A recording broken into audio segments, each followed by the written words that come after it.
এইটা একটু ই করা না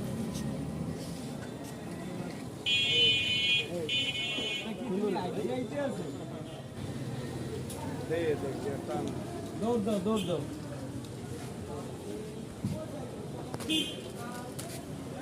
বর্ষালে বর্ষালে বর্ষা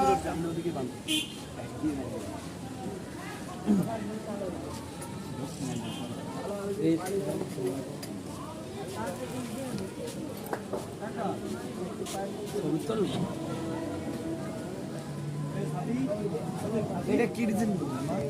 বড় হ্যাঁ পড়তে পারলে এটা জিজ্ঞাইতে রাজীব ভাই কি হচ্ছে? আচ্ছা, আমরা আজকে ডেঙ্গু প্রতিরোধের জন্য যে জনসচেতনতা অব্যাহত রেখেছি মাসব্যাপী, সেই জনসচেতনতার জন্য আজকে আমরা ঝালকাঠি জেলায়